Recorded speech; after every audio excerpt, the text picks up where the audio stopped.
Hello and welcome to Conversations with the Voice of Reason. I'm your host, Benjamin Boyce, and today's conversant is Big Dave Martel of the Culture Dads podcast. He's also a bog lord, a bizarre king, a folk futurist, a hyper romantic, and mad weird. In this conversation, we talk about his paganism, his heathenism, and his critique of modernity from a folk futurist point of view. I find him to be a very fascinating guy.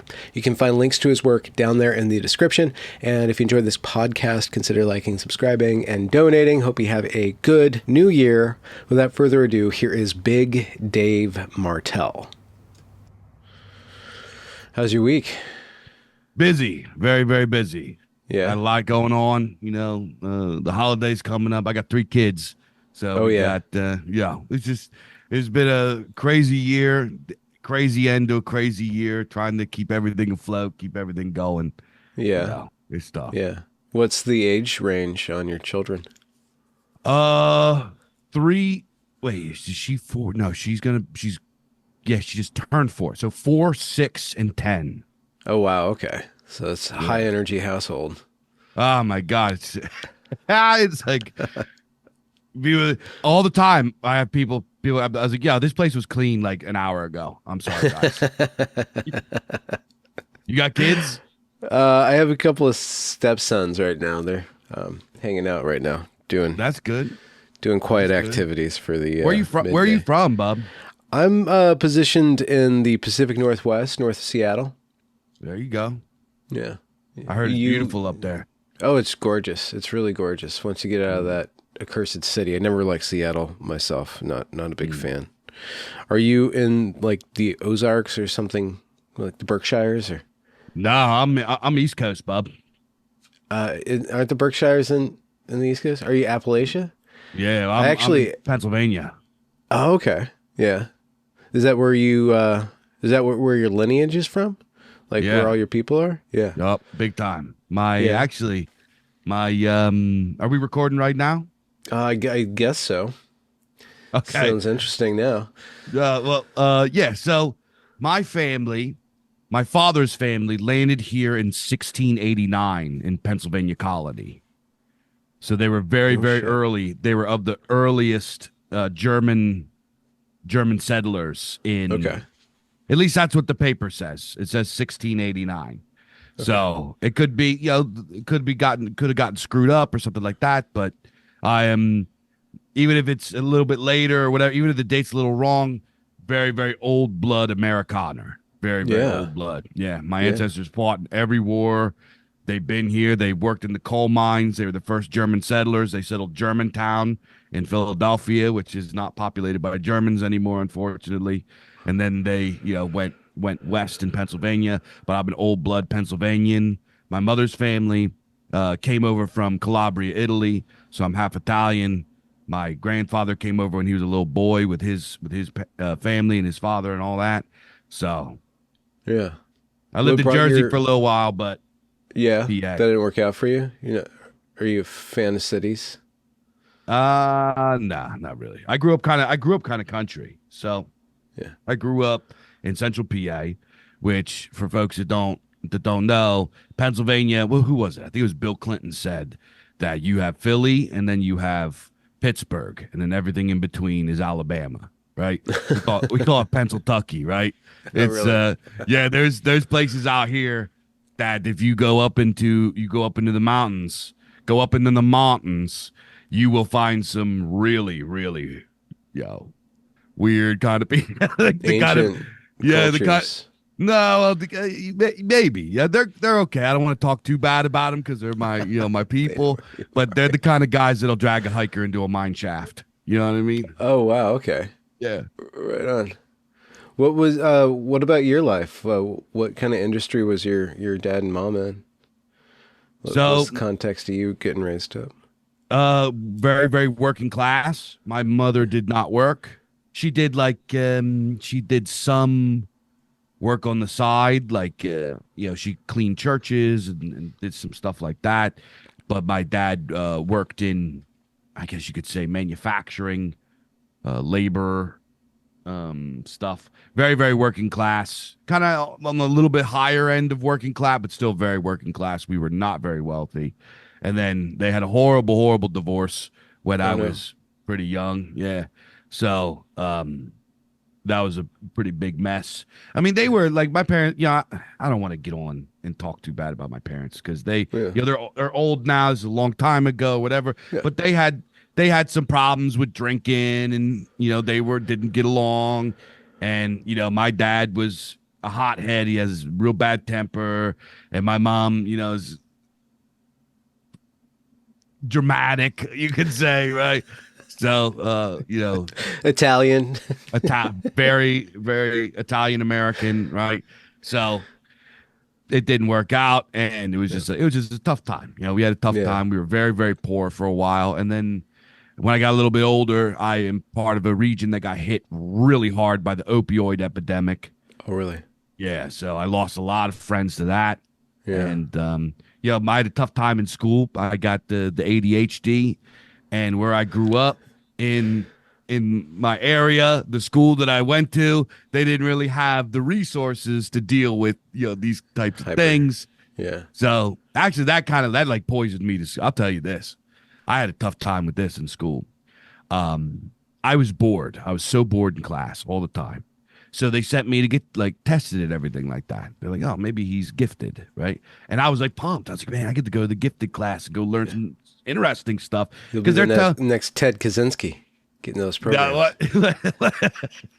I don't know about all that, but what happened was I got tested or whatever. It turns out that they tested me that I'm fairly bright and all this kind of stuff. So like, all right, well, and then the psychology thing was all the. How old are you? Are you my age? I'm 37. Yeah, I'm about a decade older than you. Yeah. So you probably remember when the psychology thing started becoming all the rage. They're giving all the kids Ritalin, all this kind of stuff. Yeah. We could talk about how that's a big giant, mess, a big giant scam, right? In some ways. But my mom bought into a hook, line, and sinker. She's like, let's get his head checked. So we went and I did a bunch of tests. It turns out ADHD. So they're like, yeah, well, instead of getting the gifted class, we got to put him in the special class. So they tested me. I had, an IQ, several distributions above average. So, but instead of putting me in the gifted class, they put me in the special class with kids that wore helmets and, were Really? nonverbal. And yeah. Okay. So was it like, not permanently, but I would go there once in a while. But even just like putting me there, doing that bait and switch on me as a little kid, I was like third grade. So I was like, from then I remember sitting there, I'm like, fuck school.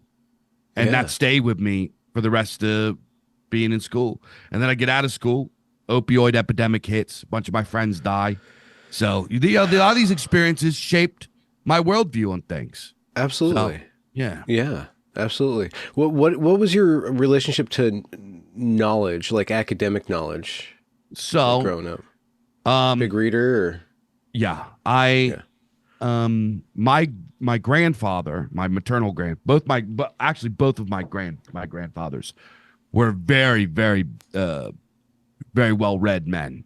My paternal grandfather, even though I didn't really have much of a relationship with him, I did, I still looked up to him and stuff. He's a very pious Church of the Brethren, which for folks that aren't familiar, it's like the little brother of Amish.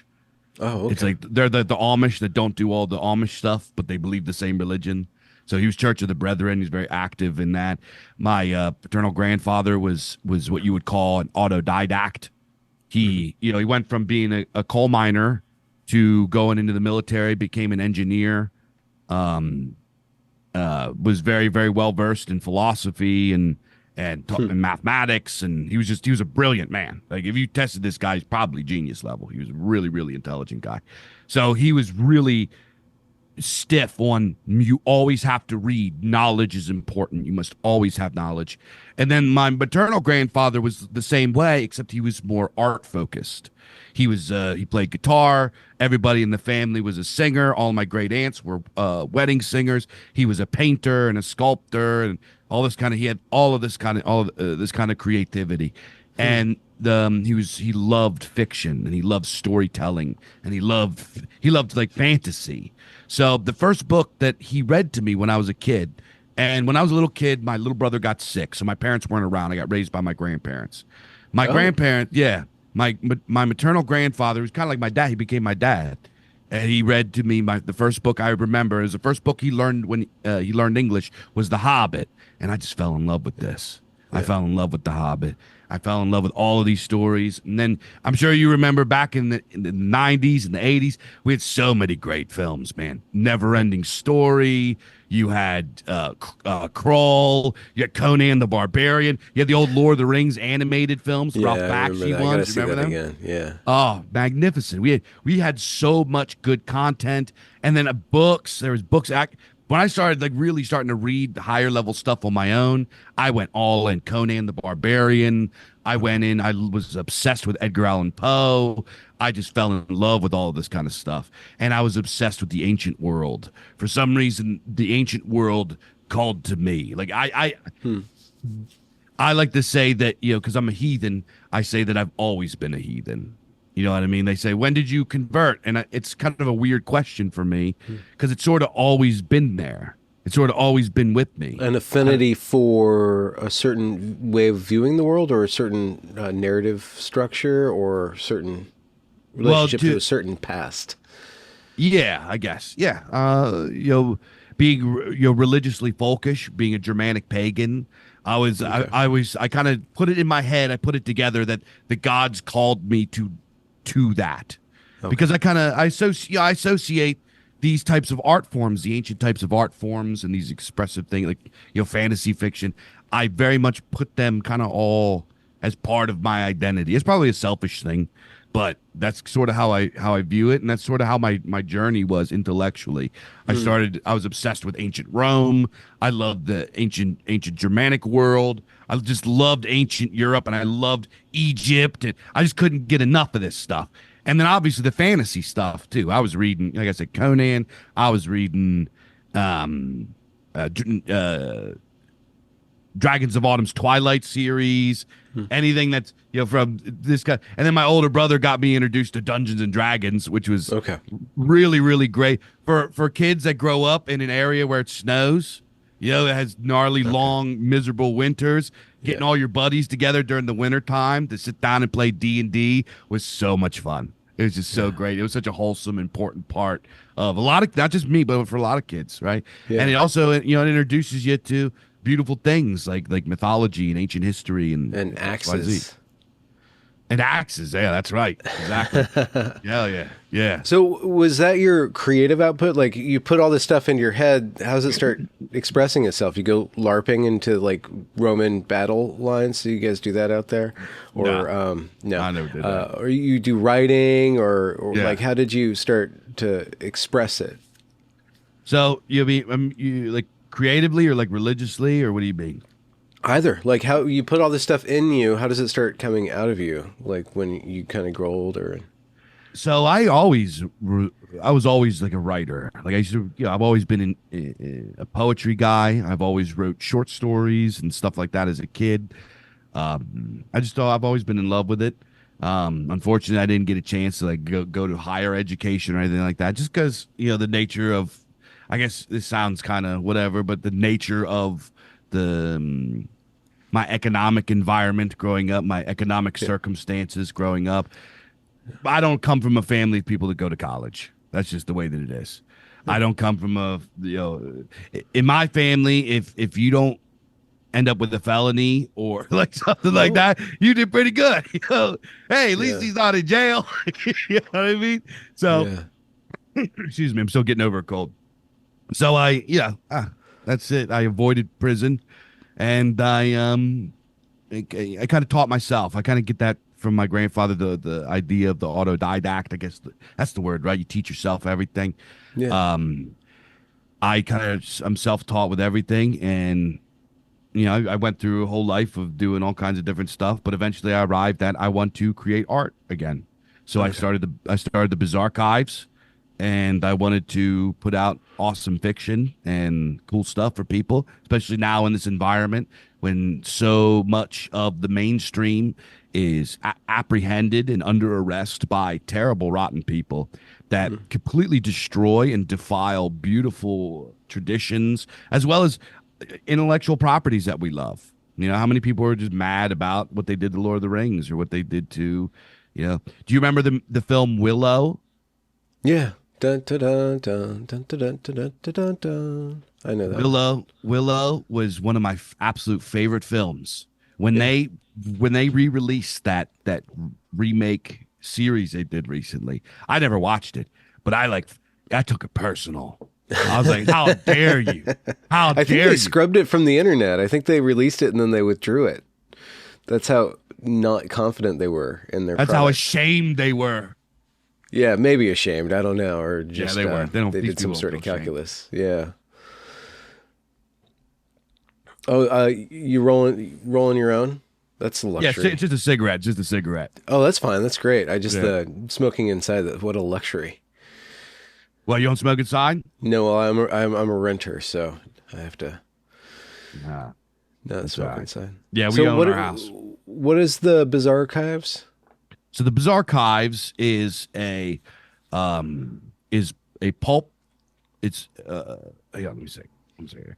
But it is a publishing company that specializes in the traditions of cosmic horror, sword and sorcery, and science fiction. We publish up and coming new authors in these traditions, as well as reprints of older stuff. Like, for example, we do things like William Hope Hodgson, Clark Ashton Smith, George O. Smith, Arthur Machen. We just put out an Arthur Machen collection, which I'm really stoked about. Just pretty much a lot of the guys that sometimes get a little bit forgotten, the giants, and we put them back out. But we also put out guys that are walking around today because authors that are in the industry today have a really tough time getting their manuscripts read with all of the DEI and woke and all that crap. Oh yeah. And even just being a man kind of disqualifies you in a lot of ways from. They've alienated male readership. They don't want men involved with fiction at all. Like you don't have to go far. You can walk into any bookstore, take a walk down Fiction Lane, and take a look. As a man, do any of these covers look cool? No, they all look cornball. Right? They look terrible. They look soft. They look weak. They don't look fun. They don't appeal to us visually, aesthetically. And you better believe that the stories themselves aren't meant for us. They've purposely done this. Right? Now they're all crying, "Oh, where are the male readers at?" Because they're collapsing in money. So we went the opposite way. We're like, we want to, we don't purposely write things to like kick the girls out. No girls allowed. We don't do that. But we definitely write things with girls. And like here is a re-release Bikinis. of Hellflower by George O. Smith.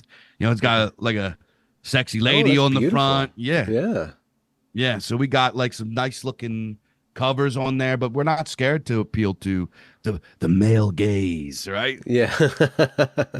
Well, there's a way of telling your story that kind of skirts a victim narrative.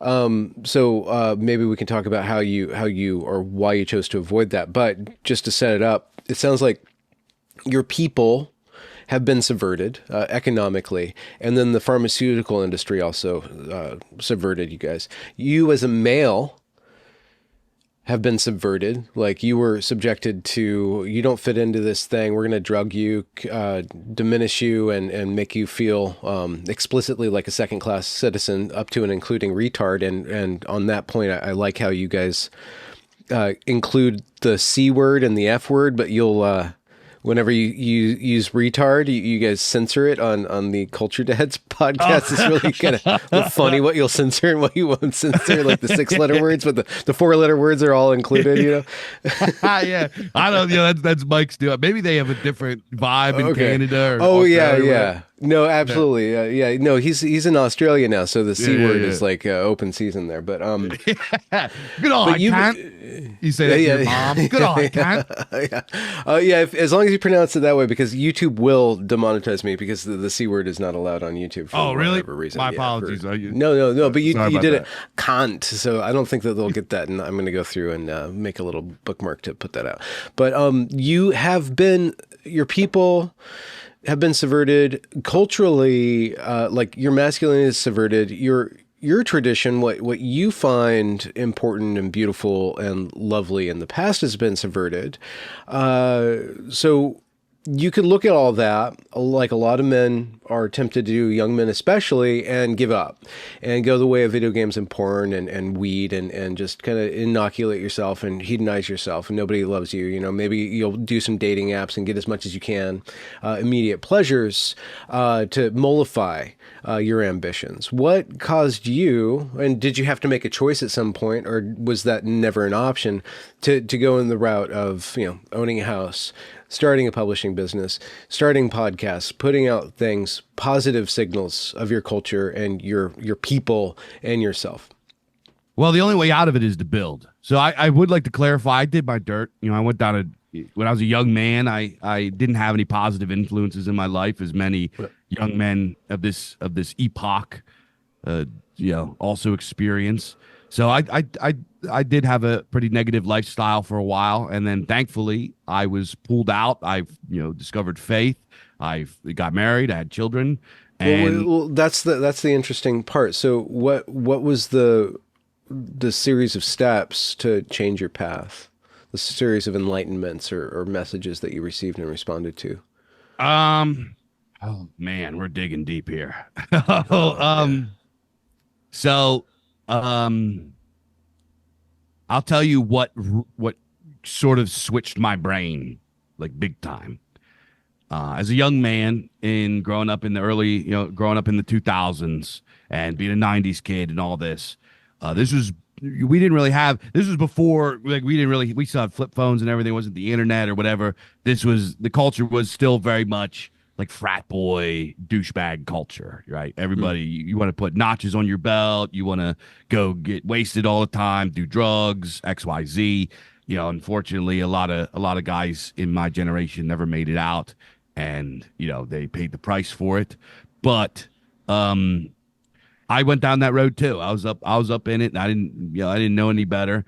I didn't really have anybody to say, "Yo, this is terrible." I didn't. Nobody said, "Yo, you're a degenerate." You know what I mean? Mm-hmm. But I used some psychedelics, and they kind of changed my mind on it. I actually had this goes to how drugs can, I don't want to call them drugs, how certain substances can have a positive impact.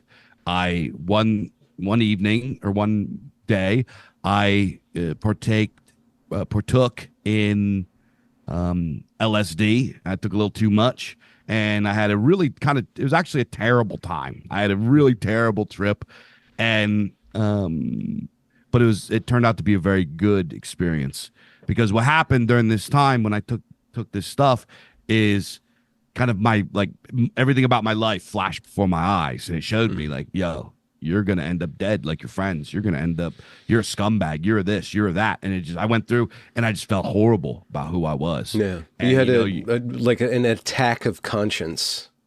Yeah. In a manner of speaking. Yeah. And after that, I was like, you know what? No, I'm not going to do any more hard drugs. I'm done with this. I'm done hanging out with these guys that I know are bad dudes. Okay. I'm gonna clean it up a little. I wasn't all the way. I didn't fix it up all the way, but I got out of the really bad stuff. And I was what options were there for you to move towards building? Like you're like, okay, I'm not going to do the worst stuff. I'll kind of do semi bad stuff, but like that's still not yet. I'm going to build. Yeah. I've always been an ambitious guy. I've always been a guy that I've always been a guy that's wanted to create. I've always had that drive for some reason. Whether it was creating my own tabletop games or like just writing or just people that are like really have that the furor poeticus is what we call it. Like you get possessed by the creative force. I've always had that a little bit, but I never took it seriously. You know what I mean? But I think my world really, really changed once and for all when I had my first son. At this point I was already like coming to terms, be comfortable in my own skin as like a religious person. But when my first son was born, I think a lot of people when they experience this and they see their first child born, it just completely changes your worldview. It forces you to go through this rite of passage, right? And after that, I started to get back in because I actually went to school for radio, right? I went to school for radio and broadcasting and so forth. So it was a program in high school. You guys have Votech out there? We probably Votech? have something along those lines. I would probably call it something else, but yeah, little Yeah, kind so of trades slash. yeah, so that your senior year, your junior year, you go to a kind of a different school, and go for I don't know carpentry or masonry, or there's like nursing programs or whatever. Sure. I went for visual and audio broadcasting.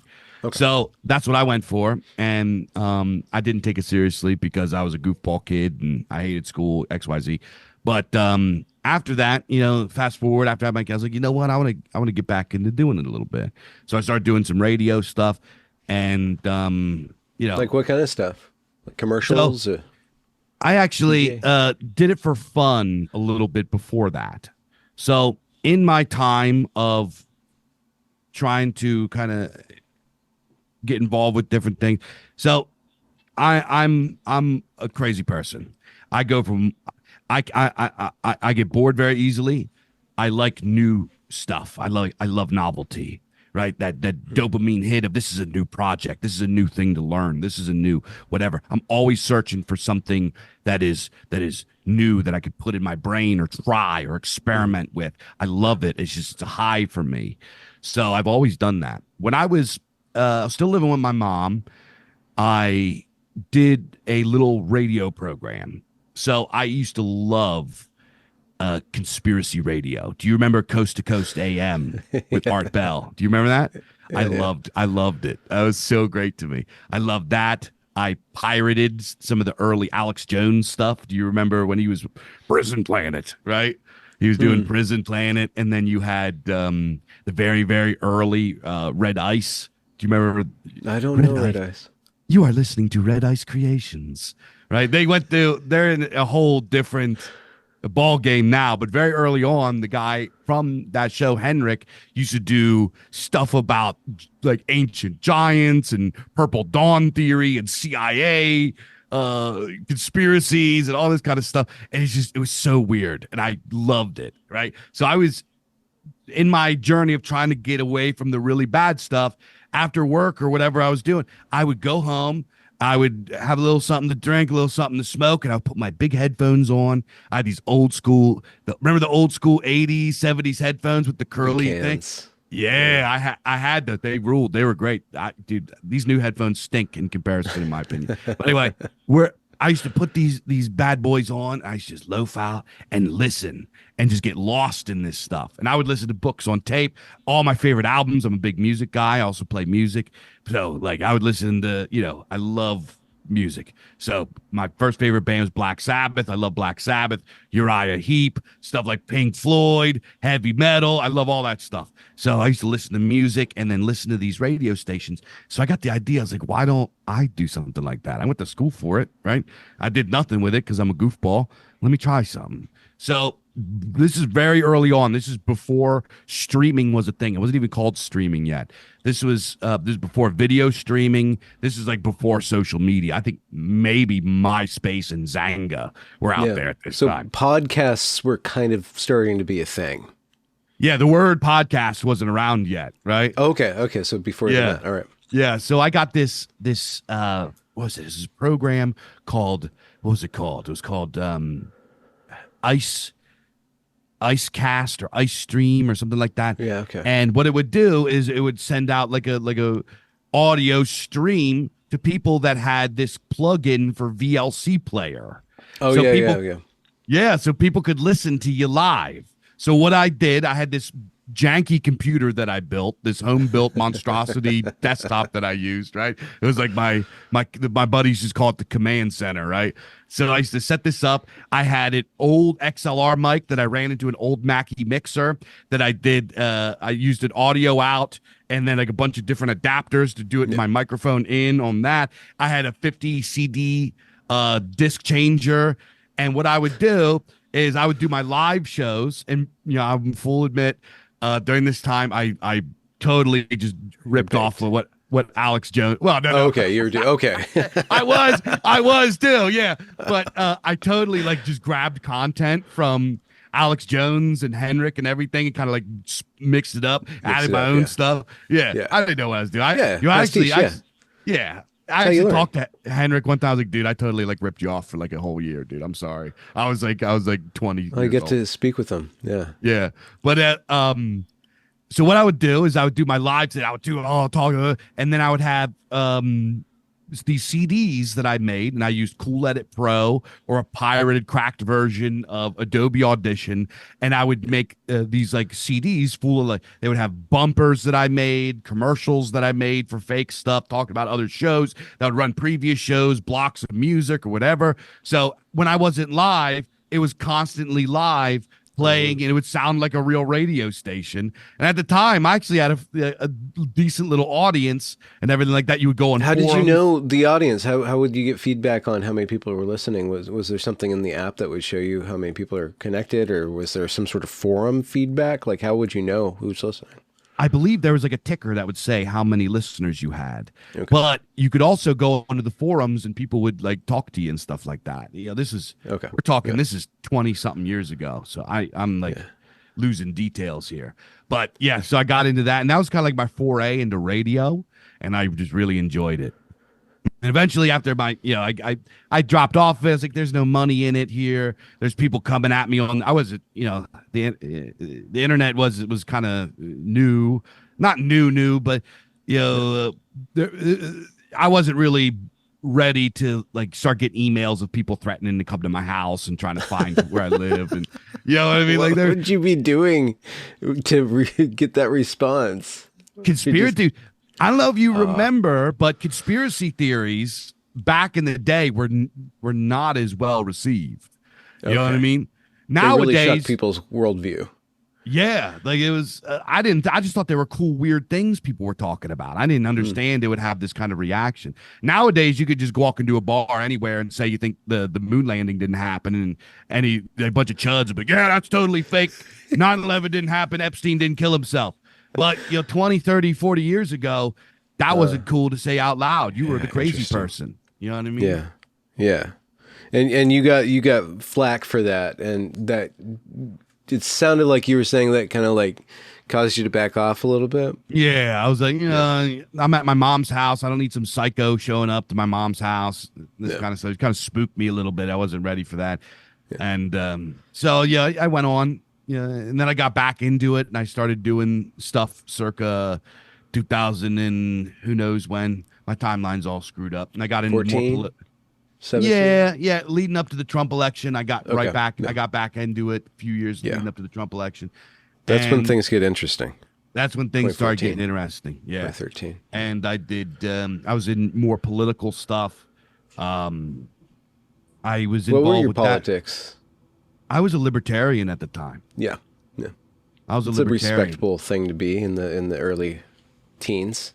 I was a terrible libertarian, though. I'll be honest with Well, you. is there any such thing as like a virtuous, upstanding, heroic No. libertarian? No, because being a libertarian is just, the only reason that we got into it back in the day was because it was like the only option.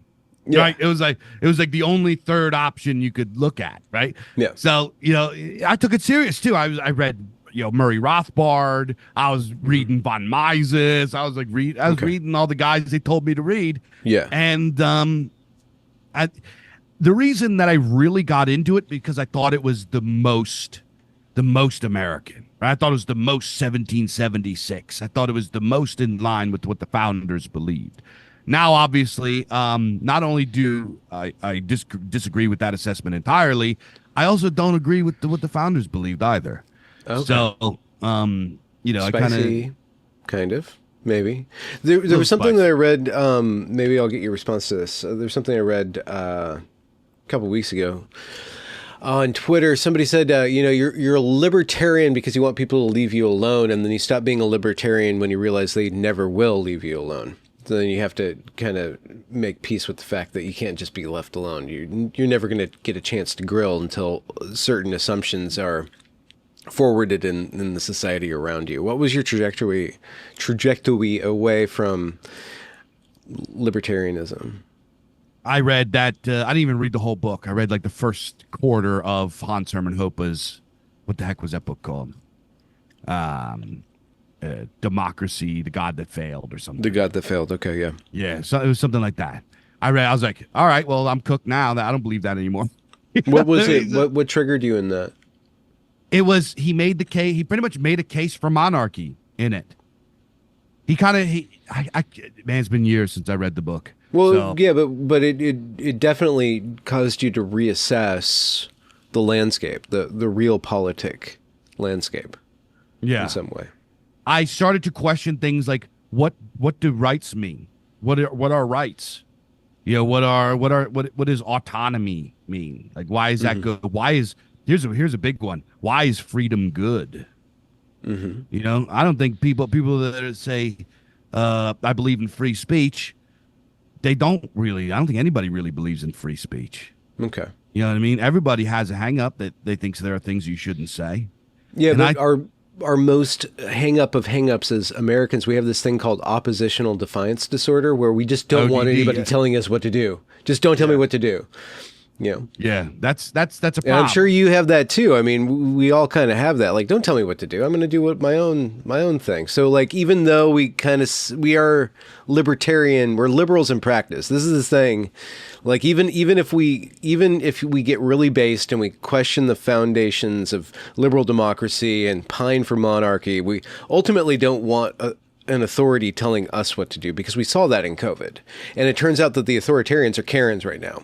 And maybe we could like design, like, AI could merge with Elon Musk and we can get like the perfect, you know, or maybe download something into Barron Trump's head and we can get the perfect like authority figure. We still like, aren't we kind of wary of that? Like, how do you square that?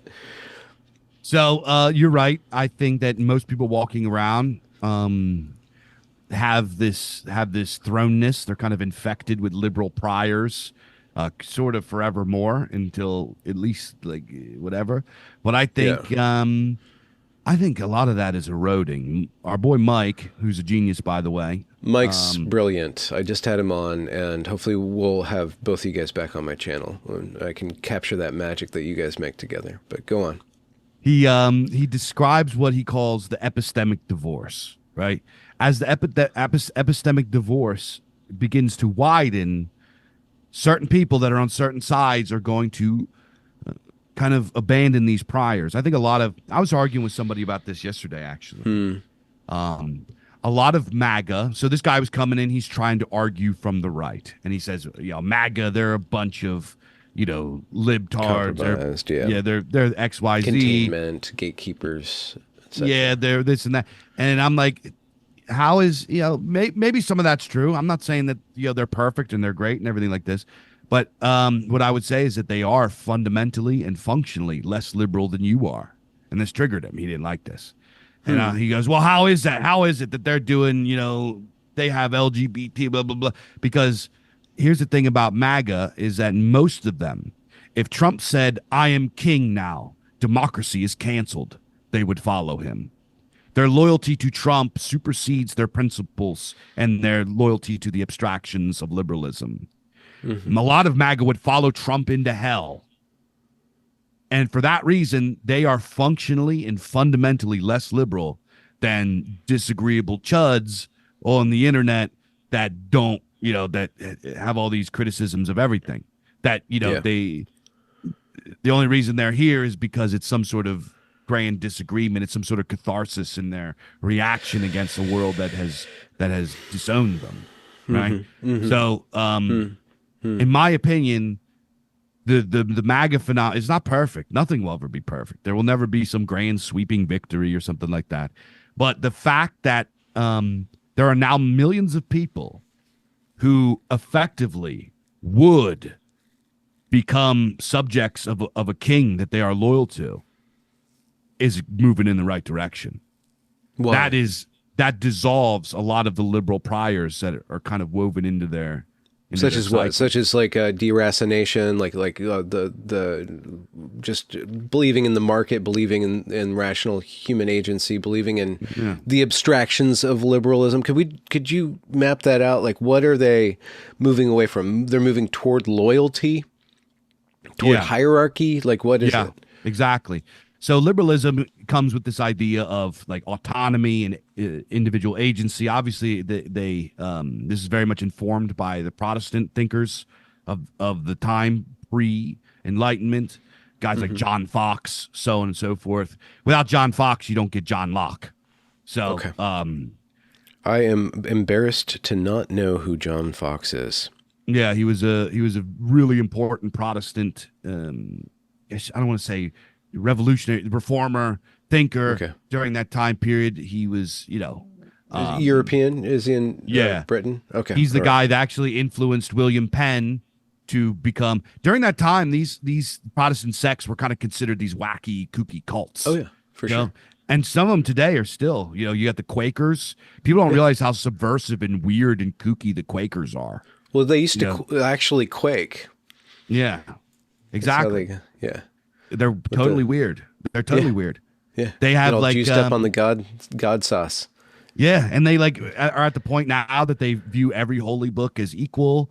They like read the Quran and praise Buddha, and there's like kind of no rules. Total universalist. Total universalist, new age, and that's what I think is going to be the new world religion. A lot of them are calling it omniism. Okay. I actually got this idea I had this nightmare years ago. Oh. I'm one of those crazy people that believes in the symbolism of dreams. Yeah. Okay. And I had this nightmare years ago about like some sort of weird, kooky, like multicultural global cult that infused all of these weird aspects of all the different religions into this like big, dumb, liberal camp counselor, self-help thing. And they're eating insects and slop and algae and injecting themselves with what they called vitamins, and they were just really weird and dysgenic, and had colostomy bags and little things. I had this nightmare about this, and this was before anybody like thought like the meme about eat the bugs, live in the pod, and the vaccines, and this is before all of that. So I had this vision in my head of what this new religion is going to look like. And I really do think that that's where it's going to, because, the way that I see it is that liberalism is sort of Christianity 2.0. Like it took what Christianity did and made certain elements of it and upgraded it, like an upgraded software, and disregarded the parts of it that were good, at least from our point of view, what are good. And such as what? Like belief in a God, having tradition, having lineage, having like the parts that are good and lineage. I just want to put those as solid counters. Yeah, and I'm not knocking on to be fair and to be honest, I have love and respect for the pious Christians out there. I'm not a Christian. They're like the Varg types that hate Christians and all this. That's not me. Okay. I have a lot of Christian friends and brothers. I'm not a hater. But from there, liberalism, I think, must be, because this is how progressivism works. Progressivism, keeps evolving like The Thing. It's like the movie. You ever see the movie The Thing? Yeah. Right. Well, the second one, I haven't seen the first one or the third. Oh, one. You're missing out, man. That's like one of the best movies ever. So I've seen the John Carpenter one, but not the. Are you talking about the old black and white one? No. Okay. No, you're right. You did see the best one. That's the best one. Yeah. Okay. John Carpenter. That's my man. Let's not get into John Carpenter. We'll be here all day. But so this is the way that I see it is that liberalism is kind of this amorphous. This amorphous parasitic entity that latches on to new hosts and then kind of takes the form of the host. It evolves like Alien from the first Alien movie, right? Yeah. It's the xenomorph. Yeah. It keeps evolving and evolving and evolving and molting and shedding its form. Taking on the DNA of its host and then reconfiguring itself around that. Skin suiting.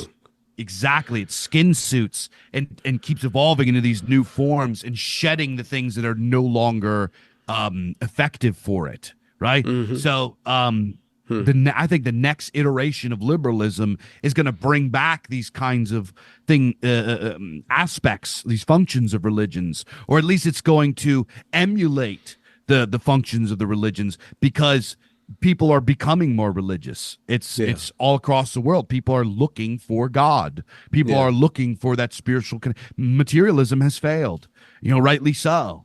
But liberalism is going to capitalize on that, and it is going to morph into, and I think it's going to turn them into this weird omniist, pseudo-futurist, self-help. It's going to be this combination of all things. I'll tell you what spooked me is they were talking about, building this tripartite community like headquarters in the Holy Land that includes the Pope and like an imam and like the Jews, like they're all going to hang out in one headquarters. Like them talking about stuff like that freaks me out, because I think that's where it's going. So one of the aspects of difficulty that I have with post-liberalism is I'm drawn to the particularity, but we still need to live together. There still needs to be some amount of pluralism. It doesn't need to be fused into a monster, but we have to have these overlapping ethnic groups, these overlapping languages, these overlapping, to a certain extent, overlapping behaviors, overlapping communities, right? Because there's just unless you go the route of massive population decrease, and probably intentional, not that it's not already happening, and then separation via space, so that these different kind of groups that have their own kind of resonant authenticity can live out their lives without combating with each other. You still have to have some sort of liberal protocol, as it was, as it's still defended by the classical liberals, as liberalism not being anything positive in itself other than just a conflict resolution mechanism based on some form of rationality and some sort of guiding light of live and let live.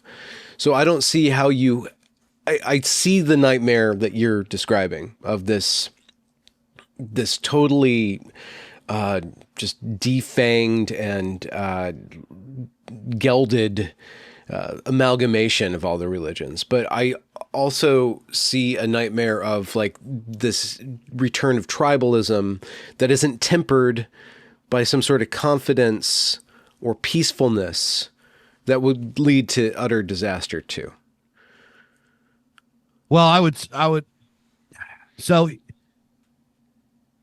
why is that a nightmare? Because certain things are not going to get along, right? Like, and this is, I had this really fascinating debate, hosted this debate on my show. I don't know if you know these guys. I don't know how Twittered you are, and God bless you if you've maintained some sort of marginal distance from these online culture wars, but you're still involved in the culture and the war too. So, but I hosted Dave Green and Local Distance, or Michael Young on my channel, and we talked at length about liberalism. And Michael was trying to defend liberalism, and we kept on getting to a point where he said the liberal system, the liberal process, can't invent morality. It has to be informed by some other sort of morality. And the liberal sticking point is that they don't want anybody telling anybody else to do. They want this neutral institution, but they can't. It seems like they can't get around their head that there's no such thing as a neutral institution. There's just something that's a lighter hand and something that's a heavier hand.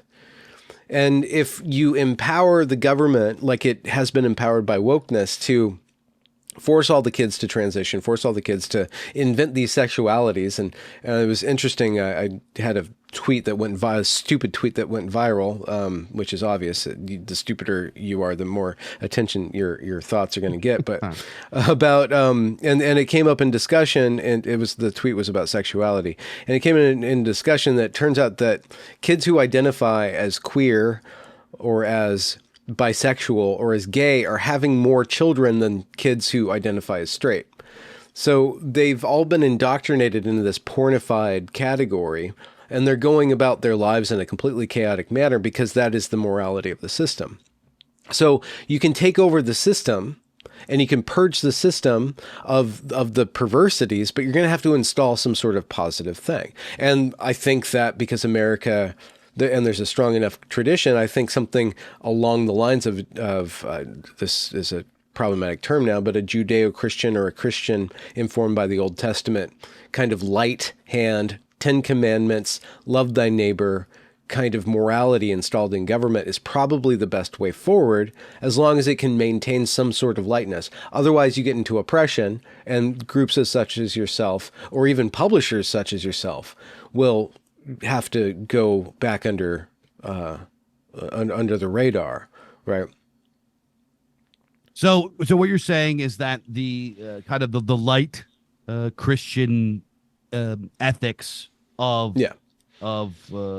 I don't want to say early America, but of America in general has to sort of be the overarching canopy to kind of keep it all together. Right? I think that that's probably the best way forward, other than having this total monstrous thing there, or this breaking apart and then this somehow return from a United States into a particularized states where certain states that say not transing your kid is abusing your kid can get along with states that say transing your kid is abusing your kid, right? Just as a graphic example. They can somehow get along, but those moralities fundamentally clash. Yeah. So I would say that you're kind of still coming at it from this idea that the overarching authority for Americanism, or what kind of sets the tone for America, is still an abstraction, right? At this point, I would say that the absolute only thing that could bring America, at least keep America from collapsing and falling apart, at least socially and culturally, is a man, right? Ideas don't keep people out. Men keep people out, right? We talk about this a lot in fiction and art, is how do we create art that isn't going to get stolen and turned into something horrible and disgusting by these people? Well, if you try to just make this impervious art that's this fortress against all of the negative, rotten forces, you're going to make something that really isn't that cool, because you're not putting coolness first, right? You're putting the defense first. Okay. You can't protect art. The art can't protect itself from subversive forces. Men protect it from subversive forces. Ideas don't lead people. Men lead people. Period. Okay. Yeah. So, what we're talking about then is a style of governance. I think the only thing that could save America is somebody like Donald Trump canceling democracy and becoming as much of an authority figure as possible. And then to what end? What do you mean? To what end? To what? So he becomes an authority of what? Like what you can watch on the internet, what you can speak, or what the government can and can't do, right? So we're talking about a few different categories here. Okay, we're talking about a few different categories. I don't think that making moves in the state or turning the state around or doing anything with the state is going to like fix everything from, having gross, weird stuff in movies to the school system, whatever. I think it would be downstream. Obviously, if there's a vibe shift that powerful, I think some of it would. Yeah. But you need so what you're getting at, in my opinion, this is just my opinion. This is, I'm totally open to feedback or pushback or whatever. What you're kind of thinking about and talking about is you would like this, at least a base agreement on a couple things to kind of permeate and become accepted by everybody, right? We don't mess with each other. We don't do this. This is wrong. This is good. X, Y, Z. Am I correct? It seems like it's either that or some sort of authoritarian that's going to overstep. Yeah. Those are the options, right? And I think that the latter is not only more feasible, but more effective. Like a Taliban, like a Christian kind of Taliban kind of stuff. I don't know. Here's kind of how here's how I view things, is that I don't get into the business of predicting and saying where things are going, or even That's saying like smart. this is our plan, or this is how we should do it, or XYZ. Yeah. My thing is, especially when we talk about on culture dads, my thing is, let's get people to understand these ideas as good or as wrong or whatever, and permeate them as far as possible through aesthetics and art, and then let it play out. Let it go. Yeah, okay. So I'm yeah, that's ultimately where I land too. It's like you can't change anybody's mind, but you can introduce people's minds to certain circumstances that cause them to need to adapt or to do the opposite of adaptation, some sort I'm of just rolling with the calcification. vibe shift. I'm just rolling Yeah. with the vibe shift, trying to make stuff that's entertaining for people.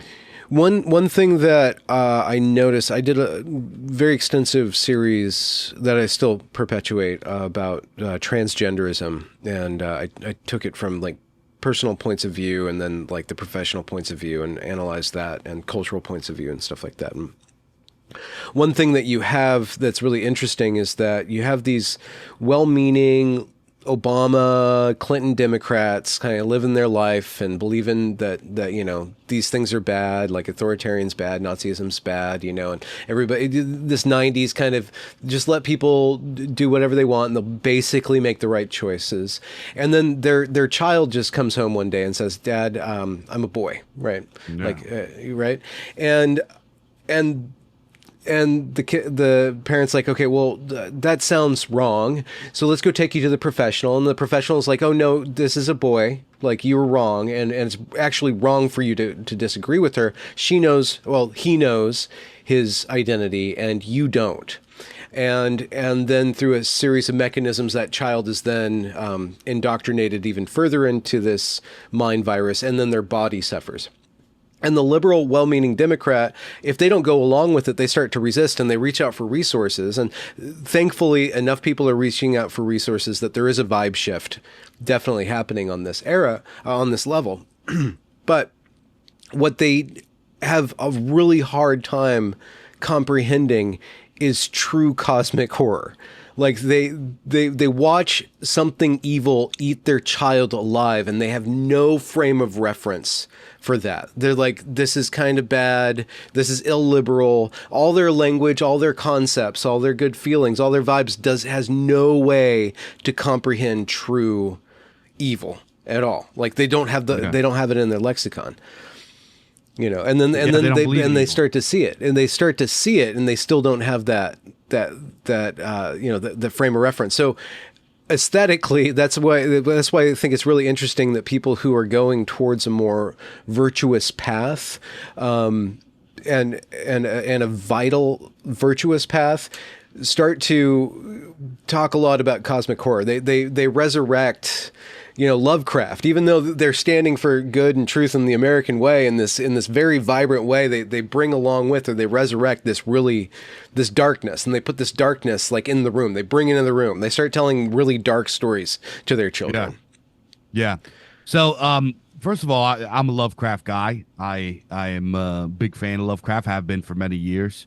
H.P. Lovecraft is one of the most maligned creators of the recent times. Yeah. Oh my God, it's you wouldn't believe these people, like, I don't know, Sifwa and some of these really gross toady types of organizations that publish and lift up astroturf certain authors. They pretty much make their whole identity, let's subvert and humiliate and try to destroy Lovecraft, but they can't, because like they say, certain Greek philosopher, you can't critique philosophy without critiquing Aristotle or Plato or so on and so forth, because they are philosophy.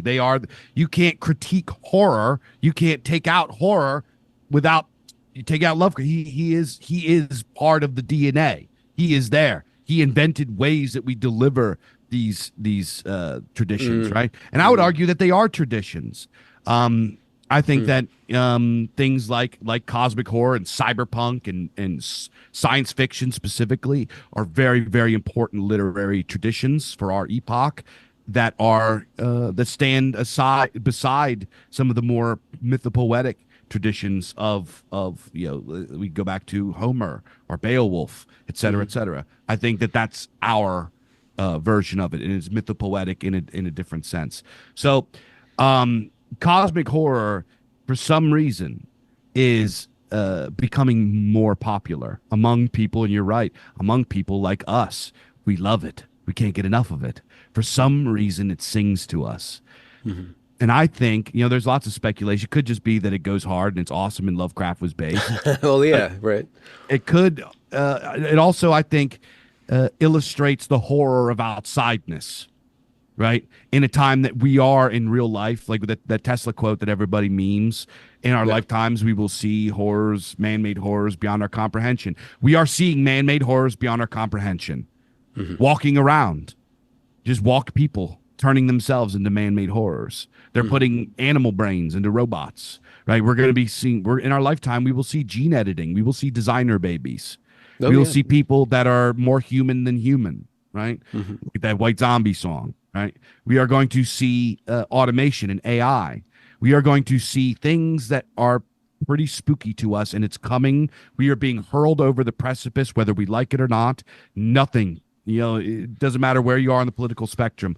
All the great thinkers agree you cannot stop the march of technology. It's coming. It's here. Hyper reality is here already. So a lot of times what we're using cosmic horror for is a type of catharsis for us to turn it into something that's a little more digestible, something that we can kind of, say like, this is like what we're experiencing. It's something that we can relate to, something we can relate to, so cosmic horror is really, really a good medium for us to express this nervousness and this anxiousness that we have about our reality. And there's metapolitical themes in there as well, like we just talked about. You mentioned about these people don't believe in evil, right? They don't believe in evil. This is why they can't make good villains anymore. Now you go back 30 years, how many great villains? Like, think of the best villains ever just in movies. There's so many of them. They're awesome. And that's why people like them. They don't like them because they want to be like them. They like them because they make the story so cool, because they're scary and they go hard and they're badass. Darth Vader, dude. Look at Darth Vader. In the first Star Wars film, he appears like 3 times. He's like the least present character in the whole film. And his presence is just there the entire time, looming over everybody. The music, it's just Darth Vader is there, right? Because he's such a good villain. You go, the Conan the Barbarian film, Thulsa Doom. How he's this cult leader, and steel is not strong, boy. Flesh is stronger. Right? He makes good points. He's intelligent. He's a guy. He has motivations. His evil is believable because, it's great. Those were well written, awesome villains because the people that wrote them understand evil and they understand chaos and they understand that it's not just an effete, spoiled white man that has temper tantrums and has no bounds to his cruelty, right? Because the people, the lib that you're talking about, can't conceptualize evil. To him, evil is over. Evil is the past. Evil is back then. Evil is something that we've overcome and progressed past, right? They can't conceptualize evil today. They don't believe in it, right? So we as people that do believe in evil are very much kind of really loving this idea of the cosmic horror, right? Because cosmic horror, the entities in cosmic horror aren't necessarily evil. They are just so outside and unlike us that their motivations, not only do we not understand them, they are dangerous to us. These are entities and creatures that are so big and so vast and so ageless that humanity is just a little tiny grain of sand compared. They don't even notice stepping on us. We're nothing to them. They don't even notice us. They blink and our civilizations are over, right? That's how boundless they are. And we really, really like this for many reasons, right? It just really, it really vibes with us today because this is earth shattering to the humanist. Humanism, people say, oh, humanism is just being nice to other people. Humanism is placing humanity and his condition upon the throne of God as the highest ideal. That the comfort and the flourishing and the happiness and everything of man is God, right? That is to be worshipped. That's what humanism truly is. That's why humanism goes into these really bizarre avenues like transhumanism and like doing like genetic programs to edit Superman and stuff like that. It's placing man and his condition and his desires upon the throne of God. So when you introduce cosmic horror to those of us that do not have those presuppositions and those priors, those of us that understand that there is a divine hierarchy that stands above us, this idea that there is this fiction, right? This demonstration of something that is so outsideness and so grand and powerful and boundless that shatters the idea that man is the top of the food chain cosmically. Right? That not only are we not atop of the food chain, we are nothing. And it's intriguing and tantalizing. And it's just fun. It's just fun for us. Right? Yeah. Yeah. You brought up catharsis. I think it's also in the vein of catharsis. It helps to exhaust some of the imaginal kind of processes that spin one into conspiracy theories where they need. There's this guy, he was a new atheist. He's still an atheist. His name's Sam Harris. He has this podcast where he talks really, really slow. And then he does interviews where he doesn't say anything for a really long time. And then he says these really, really kooky things. But he doesn't believe in God. He loathes religion. But he also loathes Donald Trump. And he's put Donald Trump into the place of this cosmic horror, this asteroid that's hurtling towards Earth, and any sort of bending of the truth, any sort of violation of his priors is worth it to stop Trump.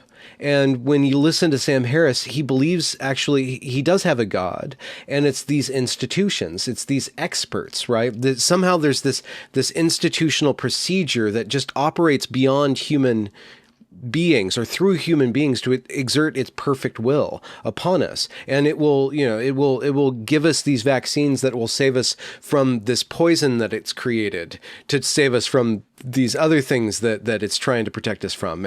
And you get this really weird, basically there's this awesome YouTuber named Paul Vanderklay, who did this wonderful takedown of Sam Harris and basically showed that Sam Harris's ultimate end goal is basically either communism or Nazism. It's like, no, we will correct you. We will re-educate you. The state, everything in the state, through the state, by the state.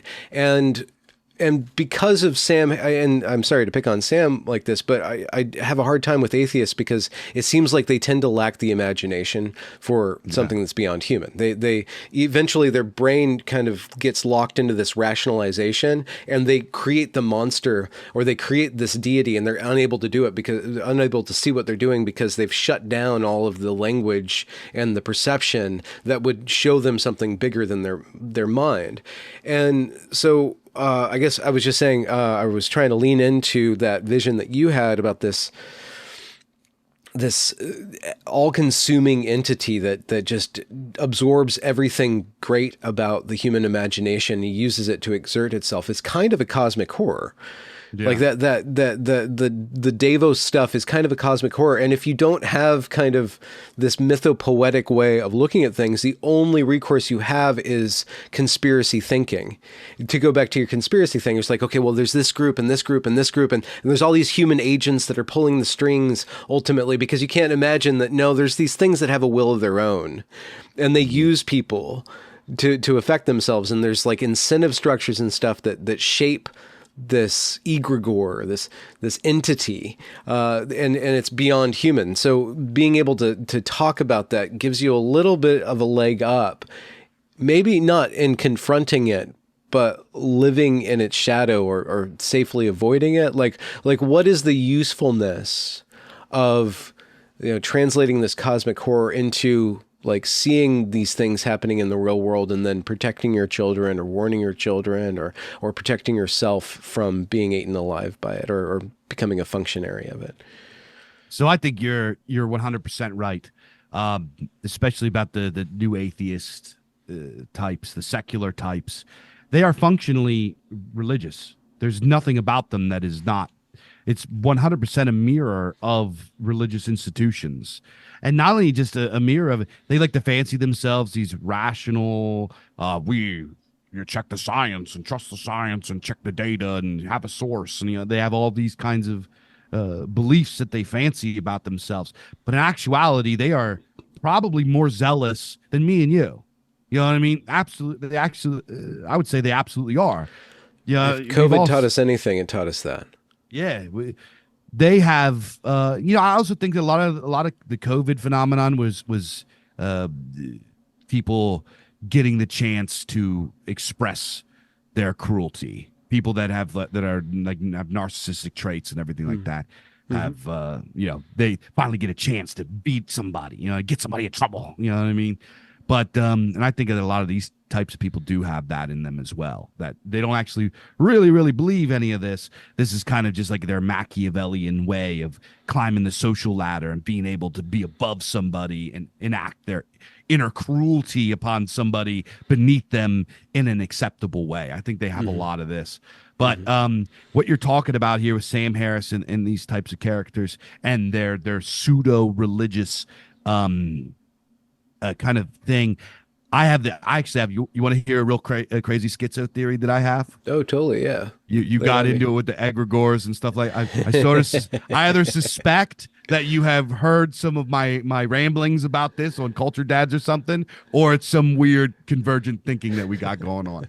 But I have this crazy schizo theory, and I don't think it's crazy. It's schizo. I call it the Mecha nurge, right? And I think that the liberals and the secularists are cultists of the Mecha nurge. And I think that to try to explain this, the Mecha nurge is an abstract, emergent coalition or amalgam of technology itself or technique itself. And due to our collective belief, we have either given it or it by its own will has developed its own will. Right, so it has its own will and its own kind of motivation, and it is its own intelligence, not intelligence like human intelligence, because the only human beings have this sort of consciousness. It's not conscious like we are. It's not intelligent like we are. It's intelligent the way that like an operating system or something is, right? But the Mecha nurge, it is working to expand itself, to replicate itself, as all organisms or pseudo synthetic organisms do as well, right? These are just the immanential pressures of reality that when you get enough things together, like if you put amino acids into a petri dish, they will eventually form into an organism, and that organism will form into a multicell organism, so on and so forth. And that all of these organisms go and become this kind of emergent reality that is of all of these multiplicities of life, right? Yeah. Like me and you talk, like you look at me and you see Dave. In reality, I am millions of emergent systems all collaborated together, and the construct of Daveness is something that you have learned to make sense of this entity before you, right? This is getting into goofy stuff, but that's how it works. So why would technology, something we created, if amino acids can do it on their own because of the pressures of nature, why wouldn't technology? You know what I mean? I know for somebody that's really a concrete, literal, logical thinker, it's kind of hard to consider, how is it that my toaster and my car and the computer and the internet are all working together? In an abstract way, they are.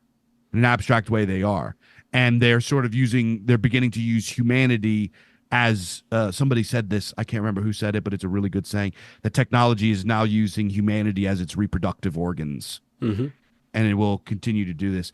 And I think that the Mecha nurge will continue to do so. And if you notice, people are talking about this for a long. I actually got burned. I crapped this idea out like 10 years ago, and everybody went nuts on me. Now it's like becoming, people are starting to talk about it. I don't know if I heard it from somebody else or if I made it up or whatever, but I said that I believe that politics are representative of biological, spiritual or biological realities.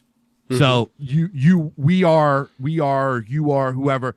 I believe what I believe because I'm genetically, spiritually predisposed to believing this. I was always supposed to be this.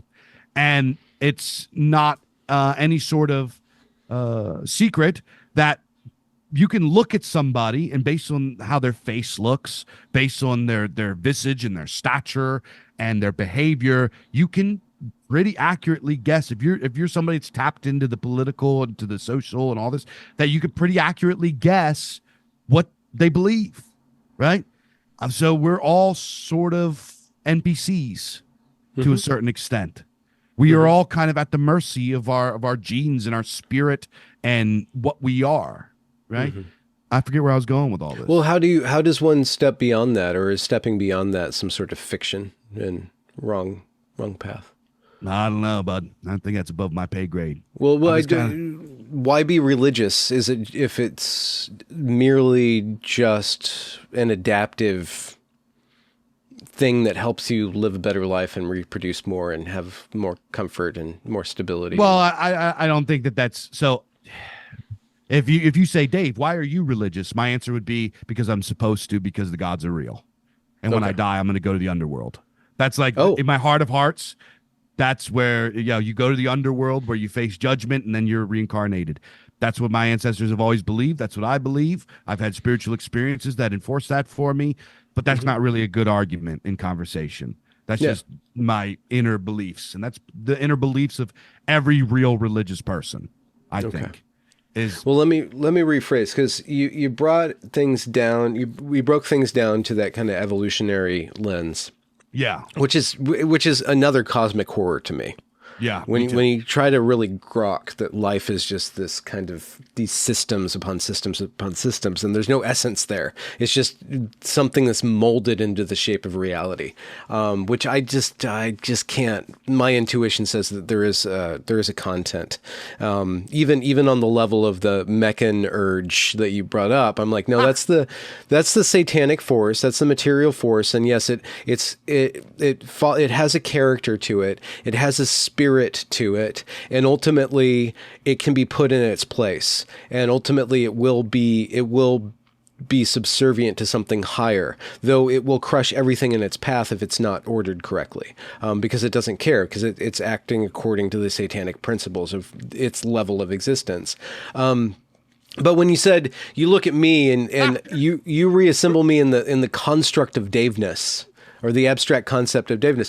But earlier you said none of this liberal, the loyalties to, you said great, loyalties to the abstractions of liberalism. The abstractions are never going to be what take the cake here. It's never going to be the abstractness of day that I'm going to love, like man to man, brother to brother.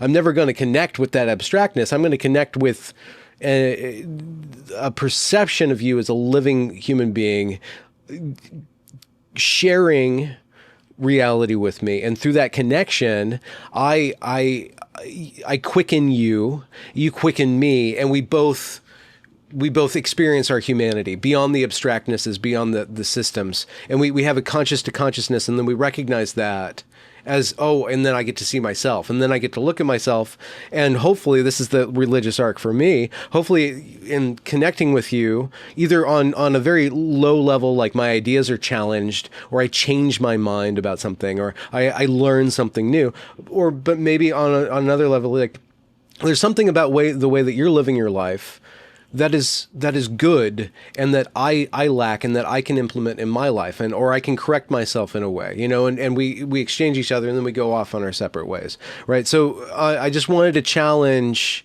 the analysis of like you as an abstract Daveness, like that's can't be for me, and maybe that's my religion thing, and there's no argument for that other than just saying no, there's something else.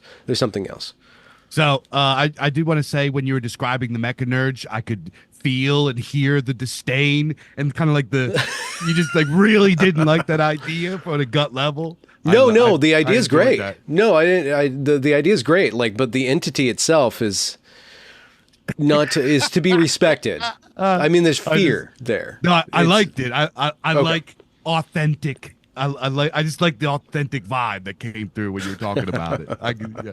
So anyway, yeah. I mean, here's the deal: is that it's hard to, as somebody that is trying to make sense of the cosmos and of his own reality and everything like that. It's kind of hard to stay coherent with everything that you try to put together. You know what I mean? For sure. I'm not a math. That's not your job. It's not. Yeah, it's not. And it's not your job. It's not your skill set either. You're more of a storyteller. You're a narrator. You're a correspondent. I would say that the idea of when I'm talking about the amalgam of Daveness is not that alien to me as a heathen, right? This is sort of is okay. Just like another way of explaining what we already believe spiritually, right? So this is going to be confusing to people that either come from a Christian background or are actively Christian, where Christians sort of believe that they are a meat machine with a ghost inside, right? That's effectively what they believe. That's heretical. No, that's a heretical. Okay, so strain. That dualism came from Christianity, but came from a very rationalist strain of Christianity, hence the Enlightenment. So where am I wrong? Well, I mean, there's tons of Christians who do think that either directly or indirectly, and that's exactly how you get what we are experiencing now with this heretical strain of Christianity called progressivism, where you have a gendered soul and you're born in the wrong body. That is all heretical. Like, God created you in your entirety, and your soul and your body are not distinct. They're in well, I could get into my belief, but my soul is here to learn from being this me, but I'm responsible for my soul. My soul's kind of trying to help me along in the things that I need to do, but I'm here fully, and I don't get out of here fully until I accept this fully. But there's no distinction, I don't think, in a lot of Christians and a lot of theology between the soul and the body. It's all of a piece. God created it all to work together. But when you die, your body stays on earth and rots, and your soul goes up to heaven, right? Well, from my point of view, eventually, maybe, through grace, maybe. You know, but there is a hierarchy of existence. There's higher planes. This is not the only plane, and this plane is it's like the other side of a leaf of a spiritual world. I don't believe in the underworld. Well, at least I do believe in the underworld, but I don't want to be stuck there. My job isn't to, even if I have to go down there, it's through a process of returning to the higher place, right? But we're talking ages upon ages upon ages, like beyond human comprehension. That's just my point of view. That's interesting to me, because I grew up, my parents are my mom's sort of half-assed Catholic, yeah. And I didn't really grow up with too much real serious religion, and I've just been heathen my whole life.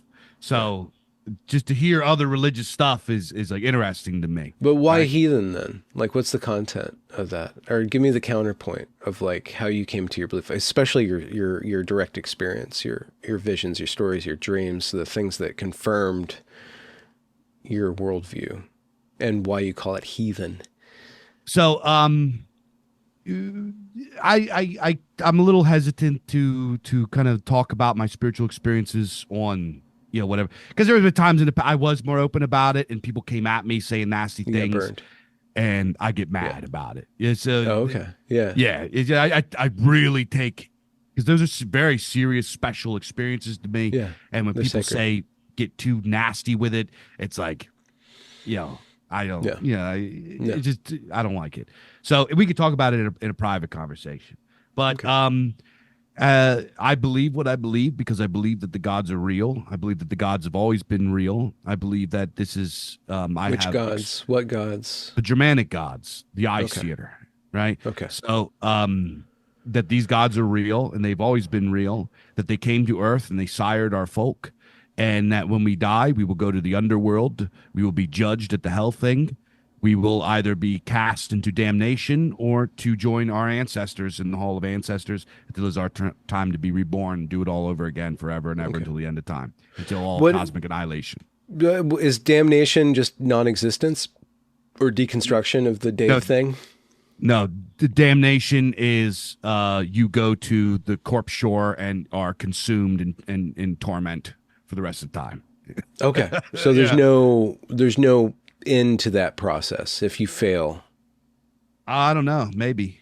You know, Okay. that's like, that's I can't answer all the questions. Yeah, for sure. It's just like, I mean, talk about cosmic horror. I mean, that's a very strong idea that's persisted throughout human civilization, and it's you could I don't everybody who is trained in secularism can deconstruct that as some sort of adaptive thing to teach young kids to not steal and not lie, but ultimately, I do believe that the moral choices that we do make attach to us. And the older I get, the more I feel that, the more I feel my sin. Like it comes to me as anxiety, like all the bad decisions and all the pain that I've experienced, and like I can feel it as a weight. And if I don't participate in a spiritual process of seeking forgiveness and renewal, that stuff just gets heavier and heavier, and then it makes me older. But there's spiritual processes that allow me to let that go. But as I get older, like it just gets crustier and crustier, all that stuff, and I want it gone before I am judged, because that stuff will drag me down, until somehow I'm freed from it. Yeah, I feel that entirely. Make it to atone for it. But in the damnation thing, a lot of like supposed neo-pagans are like really reactive to this. They think that there's damnation is a pagan idea. Damnation has always been a pagan idea. We've always had damnation. There is not a polytheistic religion ever in history that did not believe in damnation, period. Right? And bad people go there. If you are one of the sinful types, that's where you end up. That's where you end up. Harvested. Yeah. But so going all the way back to the Mecha nurge, why I brought all this up with the soul, right? Yeah. In I guess the word is ontology. In heathen ontology, we understand that what makes up you is what is a complex of different things. You have your consciousness, you have your memory and your thought, you have the spirit, the holy breath, you have your physical form, you have you are not just you are also your ancestors. So there's a part of you that you share with all of your ancestors. There's a part of you that is actively you. There is a part of you that is from the gods, your und, right? And then you have your physical form, which is called your hammer, right? In your physical form is an expression of all of the spiritual stuff. That is why and this is a little pagan particle that remains in our culture. Number one, the reason that we name our kids after ourselves is so we can have the right of rebirth and call people back from the other world. And two, people go pray to graves. In most Christian theologies, the grave is, there's nothing there. That's a shell, right? That's just leftover material. Why do you go talk to it? Why do people go pray and talk to it? Because once upon a time, because pagans believed that a part of you is still there and they can hear you through that, right? You are still there in that earth. You are in that urn. And when you talk to it, and when it's there, that person is still there, right? So so this idea that I'm this amalgam of Daveness is kind of like a more secular material way to talk about it. Okay. Yeah. But it's for me, it's not an alien idea, because I already sort of believe that I'm this complex. Yeah. You know what I mean? What role do the gods take, or do they represent things? Do they serve different functions? And what do they express about reality? The gods are real gods. They are, immortal beings you know, that live in the heavens. Like, you know what I mean? I don't know. Okay. I don't. There's a lot of the we like what you're talking about, like representations and stuff like these are essentially heresies. Okay. This idea that the gods are just representations of thunder or rain or wind. The gods are psychological phenomenon. The gods are like all these kind of were once just regular people that over time got embellished into something else. Hmm. These are all heresies. Hmm. Our ancestors wouldn't have sacrificed cattle and animals and gold and war captives and slaves to psychological phenomenon and representations. Hmm. These are real. These are real personages that live in a higher plane or dimension or whatever you want to call it.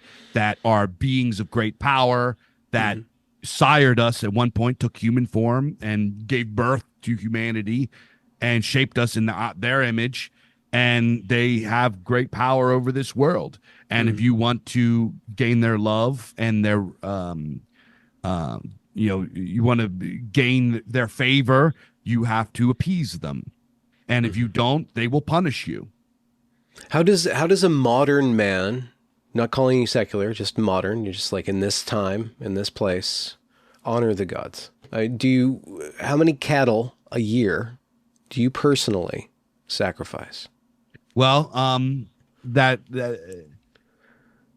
is a question you don't ask, because in Okay. a lot of places it's against the law to do Oh, such okay. So things, okay. So right? okay. Yeah. No, you're right. Okay. Absolutely. But Okay. But there I are. will. Yeah. So I'll explain. When people think of animal sacrifice, they think of like weird satanic cults doing gross, bloody, grotesque things. That's not what it is. An animal sacrifice is you have a sacred dinner, you have an animal, and you slaughter the animal in a holy way, and you share the animal with the gods and the ancestors. That's it. It's like making an offering. Hmm. It's not this bloody, grotesque, barbaric, disgusting thing. Well, no, but I mean, death is a part of the ritual, but it's done cleanly in honor of Yeah, and absolutely. It's sanctity. Yeah.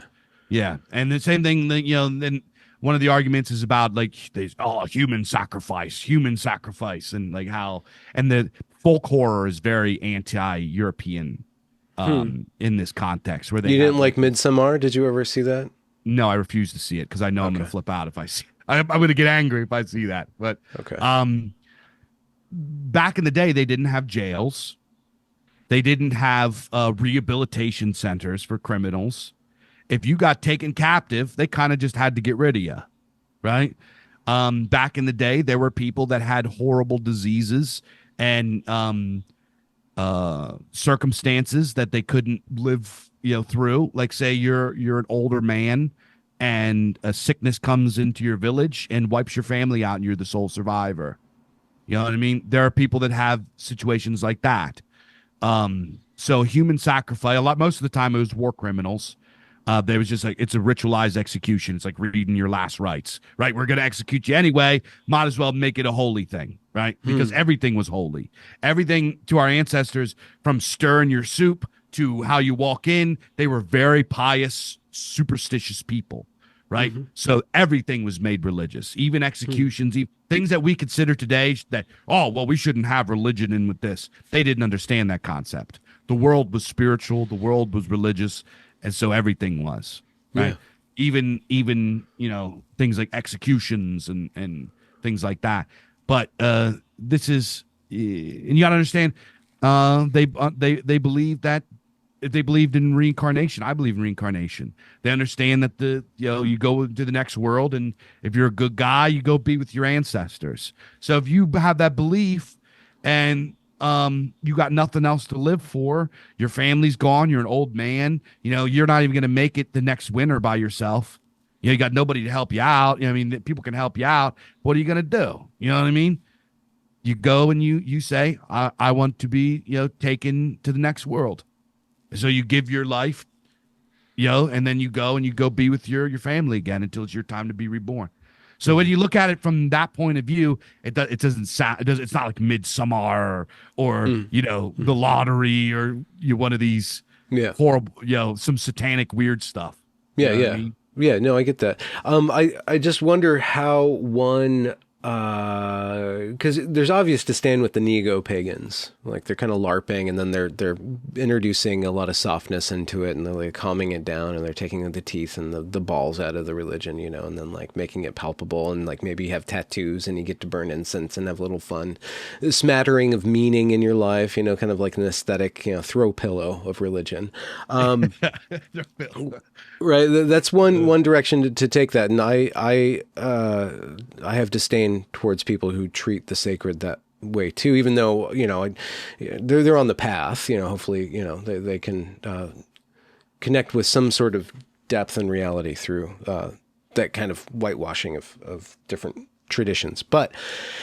You still, like, how do you live in a complex society? You speak about the ancestors. The ancestors had rather simple life compared to ours, right? A lot less distractions, a lot less information, a lot less voices in their head, even I and you are kind of, we're voices in our head, and we've adapted to this thing. How do you bring that relationship to the sacred, that was like, you walk in the door, and that's sacred. You stir your bowl, that's sacred. But like in a simpler life, you can give everything space, all these actions space to be sacred.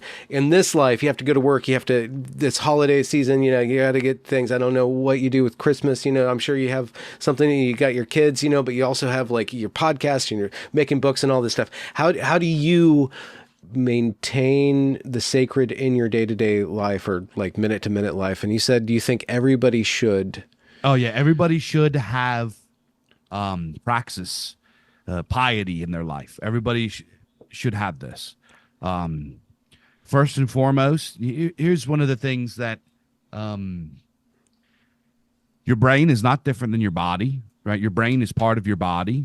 No matter how much you kind of conceptualize your consciousness as something that's different or outside of your physical form, your brain requires the same amount of nutrients, and your body does. So you should work out. You should get into there. You should get in there. You should be active. You should exercise. You should pump. You should become strong. Keep your body strong. Same thing with your spirit. You got to have piety. You got to do your devotions, your prayers, all that kind of stuff. I notice all the time, dude, if I don't keep up with my prayers, if I don't keep up with my devotions, my whole life turns into chaos.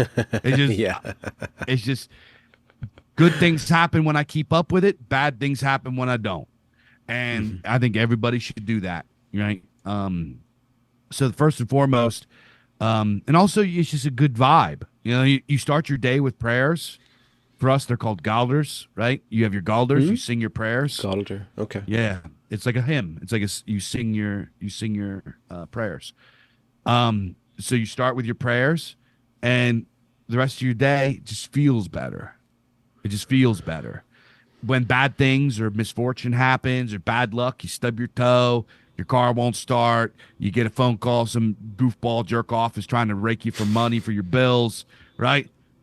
It rolls off you a little better. Yeah. You're like, what? Hey, you got more patience. And the edit there's says less cling. Exactly. It doesn't It doesn't cling. That kind of that schmutz don't build up on your being this much. Well, that said, I still respect that you understand your own temperament. You're like, I'm not going to talk about that because that's going to make me angry if somebody says that, or this makes me really angry, and I'm not going to get angry right now.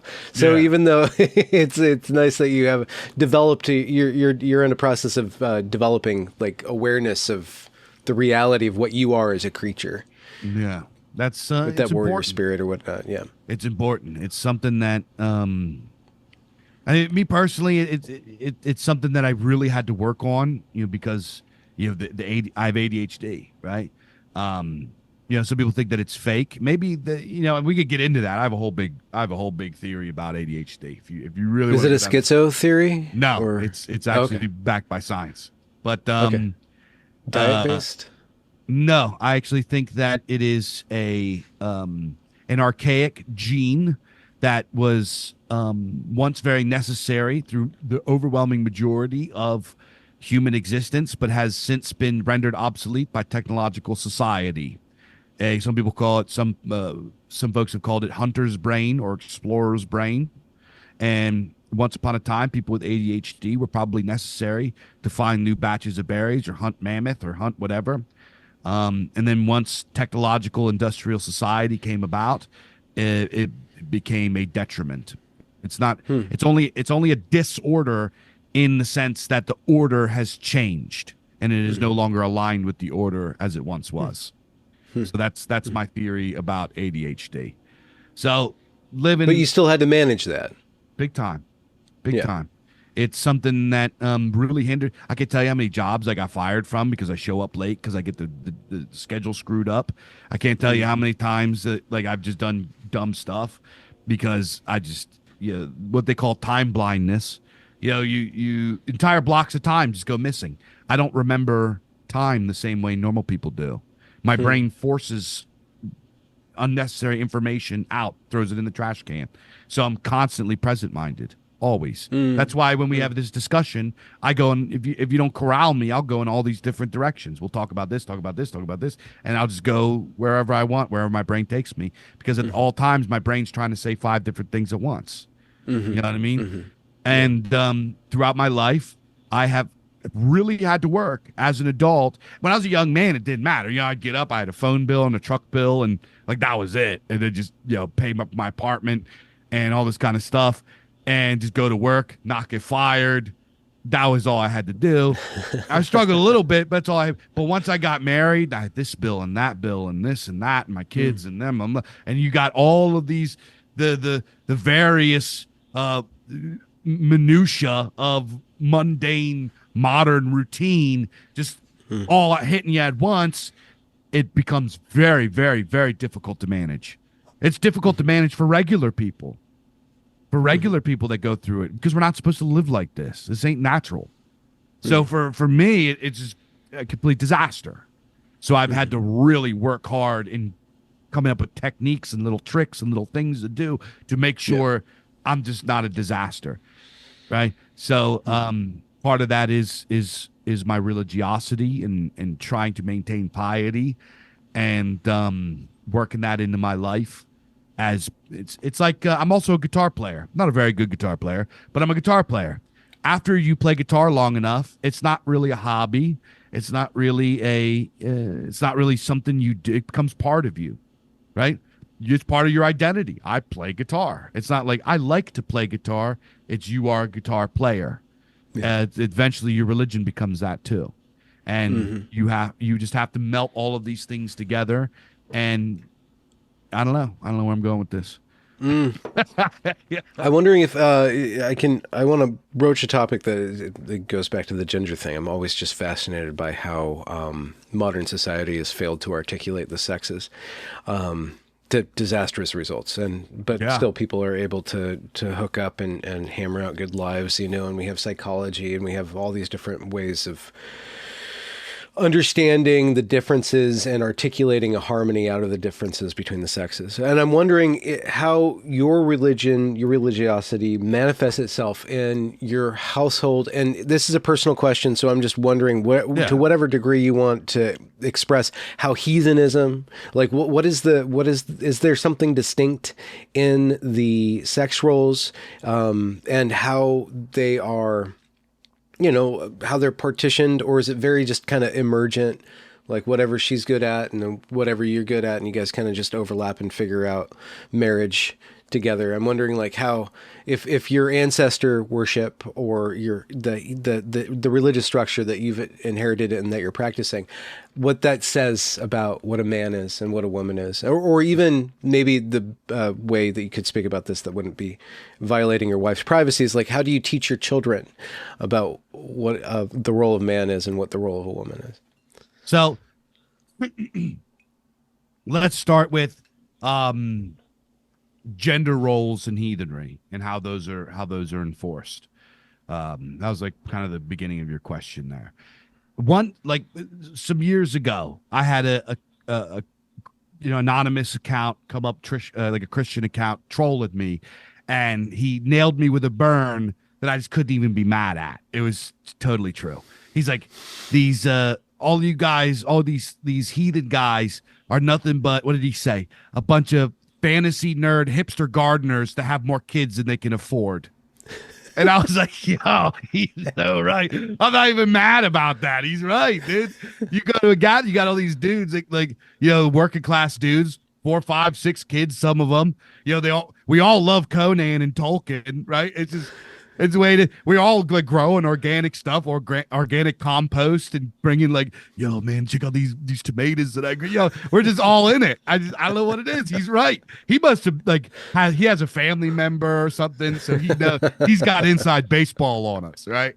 But it made me think. It was actually a great point that why do we all like these things, and more importantly, why is that so? It seems like we do have a lot of kids. I got 3 kids. I would have way more if we started earlier. Like my wife, came into the faith with me. It was like as soon as we came into the faith, we started popping out kids. Right? It's just the way that it is. And we were like late, like 25, 26. When we like joined the community and I started taking it seriously and everything. I got 24, 25, in the 20s, right? If we would have came in when we were 18, we'd probably have 7 kids. There's guys, I got friends that have 5, 6, 7, 8 kids, right? It's like, why? Well, I think the ancestor worship is part of it. This idea that when you have a child, you are giving life back to one of your ancestors. That could be who doesn't love their grandma or their grandpa and miss them? And this idea that this understanding that this child could be them again, and you're bringing them back to earth. So that's probably just kind of like built in thing. There's also, we have a very strict understanding of manliness. We have a word called ergi. And if you say this to like a traditional or orthodox heathen, like a real heathen, it's fighting words. And you are pretty much calling them a sodomite or unmanly, or it means like unbecoming of a man. It means it means you're the B word, right? And this is adjacent to sin, right? We have a word for sin. It's called nith. So a sinner is a nithing, right? And ergi can be nith. So to be girly and to be weak and to be a sodomite. Can I say that word, sodomite? Yeah, that's yeah. I don't think they'll be caught by anything. Yeah, to be a sodomite is sin, right? So we do have a very strong understanding of masculinity, and we do have a very strong understanding of femininity. We have goddesses and everything. We believe very strongly in beauty and art and stuff like that. We're like the whole thing, fantasy nerd, hipster gardener. You come to a heathen event, everybody you run into is either going to be a painter or a poet or a guitar player or a writer or something, right? It's a chef, some sort, a smith, people that do little knickknacks and craft. Everybody's some kind of creative. It's just in us, right? So I think that just the vibe of it, and also for some reason we skew towards working class type people. We do have professionals and we do have people that are white collar people, so that we don't, but it skews working class people. When I say working class, I don't necessarily mean poor. I mean people that work with their hands. There's a lot of people, and as it's not like it was in World War I or Great Depression. Nowadays, if you're a plumber, you make good money, right? People work with their hands, make a lot of money, right? So we got guys that are doing really well for themselves working with their hands. But it attracts people like that. People like that get called. And also we skew big. For some reason, this got pointed out. I'm sure you're familiar with Tom Rousel, Survive the Jive. I don't know if you ever heard of him. No. Oh, really? Okay. Well, Tom's a buddy of mine. We actually just talked about this because he's kind of like the celebrity YouTube content creator from the pagan scene, right? He's in England, And he took a picture of him and some of his. He went to meet some boys, and they're like these big husky boys, right? And I was like, some guy asked like, "Why are you guys always so big?" And he's like, "We just skew large." So I hit him up. I was like, "Yo, what do you think about that? Why is that?" Because it's true. So we have a really wonderful event here on the East Coast called Folkish Summer Halloween, and it's hosted by an organization called the Ermin Folk, who I'm very good friends with. Wonderful people, excellent, and they have this awesome, beautiful, wholesome camp out where it's just ritual and fun, and we party a little tiny bit, but it's very family, kids running around. It's just awesome. It's so great. I love it. I call it home, right? We say we're going home when we're going to this event. But one thing so this event this year, I brought a guy that flew in from the Netherlands, and the people in Netherlands, they're big folk. You know what I mean? They're like average 6'1", average. You know what I mean? America, we're average like 5'9" or something like that. I'm 6. Is that what it is? 5'9" average, 5'10"? Yeah. I don't think it's 5'10". I think it's below that. Doesn't matter. Wow. Okay. We are getting smaller, but yeah. But they're on average they're bigger, so it's nothing to see a guy walking around 6'5" over there. Here, 6'5" is a giant, right? But I'm 6'2", right? So we go to this place, and he's like saying like, "Oh, Americans are all very small. Why are you guys all so small?" And then he goes to the event. He's like, "Why is everybody here so big?"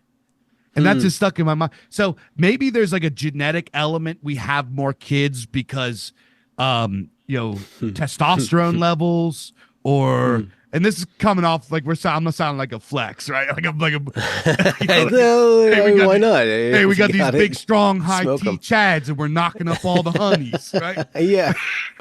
Well, on that note, what about what about sexual morality? Is monogamy the highest good, or is it varieties of that? You will not see a like polyamorous relationship or anything. So in the past, obviously they had some polygamy among aristocratic classes, right? Among the higher castes, they had some polygamy and stuff like that.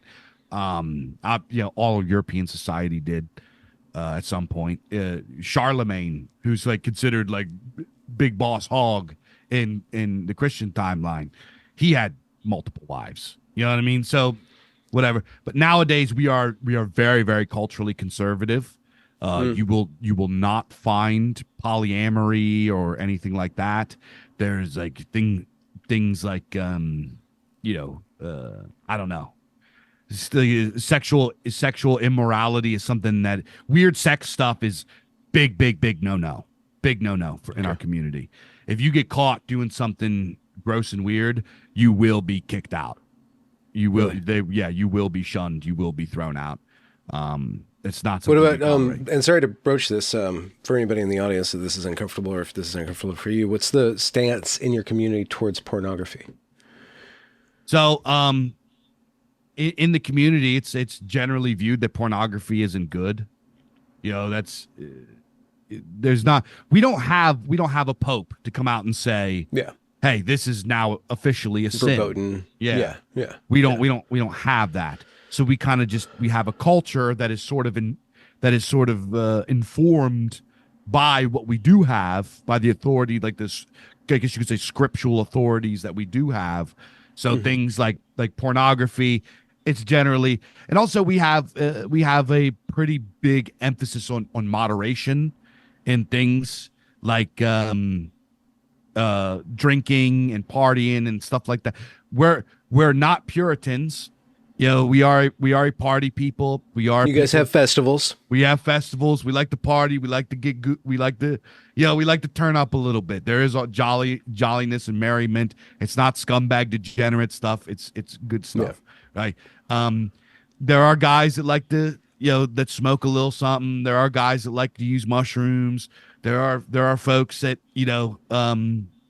imbibe in these kinds of things, but we are a overwhelmingly more conservative community. So pornography is like, I'm sure there's guys that are watching it. You know what I mean? Yeah. It's what it's it less is. than manly. It's not a manly thing to do. It's something that, like, to be a porn addict, you would be considered anarchy. You would be considered Cucked. Cucked. Yeah, you'd be considered unmanly. I actually have a saying. I had a saying. I said that watching porn, the only difference between watching porn and being an actual cuck is which room you're in. It's true. And how do you package and transmit your tradition to your kids? By living it. We live it. I teach them. They understand. They're learning their prayers. My oldest is getting old enough that he's starting to memorize the stuff. Reread the Edda. I have like an Edda and an Havamal in every room. I have the Imperium presses, Poetic Edda. Beautiful. I take that that we take that stuff very seriously. The folklore, all that kind of stuff. We teach that to the kids. On top of it, we have a pretty close-knit community. All of my kinsmen that are in my kindred, which is like our organization, my children call them uncle or aunt, and they call me I'm Uncle Dave, right? Yeah. So they don't, when they get older, they understand kind of the little bit of a difference between a blood uncle and faith uncle. But when they're young, there is no distinction. I have two brothers. They don't understand the difference between uncle from the kindred and this uncle. It's the same thing. Yeah. They're both uncles. And so we have a lot of community. We have a lot of it's its own world. It's kind of like its own cultural enclave. So the children learn through osmosis. They learn through example and demonstration. They learn through aesthetics. They learn through teaching. They learn through all of the above. Mm-hmm. And are you guys homeschooling? Yeah, we homeschool. Yeah. Mm-hmm. We homeschool. Yeah. Yeah, I don't send my kids to that public school. That just ain't it. To that place. Yeah, that place. We ain't doing that. So from what I gather, it's a very rooted religion with long-standing practices, wholesome desire for community, self-respect, responsibility, and then progeny, and then there's a height requirement. So how? No, it's not. No, it's not. What's the minimum height for a man to get into? Yeah. How funny would that be? You have to be this tall. Become this ride. No, it's Here's a boulder. Perform a feat of strength, or you ain't getting in. That would be pretty base though. That would go pretty well. No, there's guys in there that are smaller stature and everything. Shout out love to our short kings and all that. The short brethren. Yeah. I don't know. Dwarves came from your tradition too. Yep, I mean, you guys they're enshrined. Yeah, they're enshrined. Mm-hmm. Yeah. Here's a weird thing that I do throughout life. Speaking of dwarves, if I ever go to like a bar or something, and there's like a dwarf, I'll buy him a drink because I believe that they're good luck. It sounds patronizing, but who wouldn't want to? Oh, I don't tell them that I think that. Pick me up. Yeah. Hey man, look, I make up a reason. Yeah, I like your shirt, bub. You got good vibes. I just fucking, I don't know. You say, hey, let me rub your belly or something. They're not gonna like that. I hope not. So Dave, where can people find your work, and what will they find when they get there? What's on offer right now?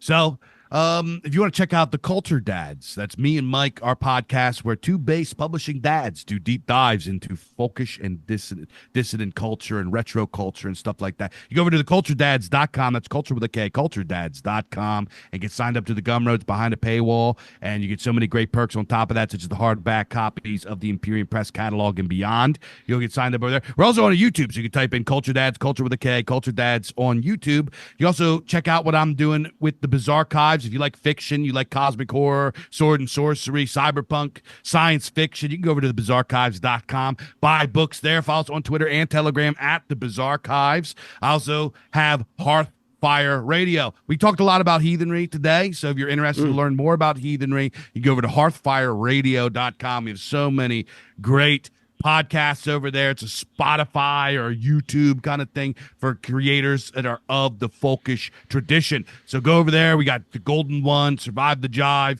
myself. I have a show called The Bog. Mike's over there with a few different shows. He's got the Wessex Round Table. No, not the Wessex. Newark Round Table. We got he's got this series called Outlander where he goes out into the Australian bush and talks about ideas and stuff. We got the Wessex Nomad. We have the Fjurgen with Dan Cap from Vulcansman. We got a lot of great content over there. So it's only $12 a month, less than a pizza, right? Hey, I'm on the East Coast. We're pizza guys out here. And you can't even get a pizza for $12 no more. But for $12, you can get more content than you got time for. So go over to the heartfireradio.com and go check that out over there. But yeah, I got all kinds of crazy stuff going on. Just check out, just look up Dave Martel. Follow me on X, I guess it is now. X. Big Dave Martel, and just you can come into my world of craziness. Yeah, I'm so fortunate to have stumbled upon you guys. YouTube suggested I listen to you and Mike's talk via Culture Dads about the neo-reactionaries, and I was like, whoa, this is great. And then I just started going through your stuff. It's just so fun. You guys, but you're just like this kind of peaking iceberg, and there's all these other projects and connections that you guys have. Like, so I'm just really, I got one of those minds like, oh, I got a new rabbit warren to go explore and stuff. And I'm sure a lot of my audience that's why they follow me. It's like, oh, look at this weird little thing going on here. What's going on? This little niche subculture, little. That's how it is. We don't have this like big thing, but when you like look under, you find our little cubby hole and you go in, it's like a whole world. We got our own we got our own little subculture of people. It's a lot of fun. So even if like you're checking out what you're not really feeling some of what we're talking about today on this interview, we got so much cool stuff that we're working on, man. On my end of things, I focus on entertainment. So I got games, I got books, I got you guys do movie reviews, culture reviews, pizza. All kind of stuff. I'm coming out pizza. Oh my God, don't get me started on pizza. We could do. Did you listen to the pizza episode? I'm about halfway through. I did really get into it. I did an entire week of research. I had books out. I was like some sort of FBI investigator trying to uncover some sort of weird villainous network. Pizzagate. Yeah. Except with pizza, I was unlocking the secret of pizza. So I went real.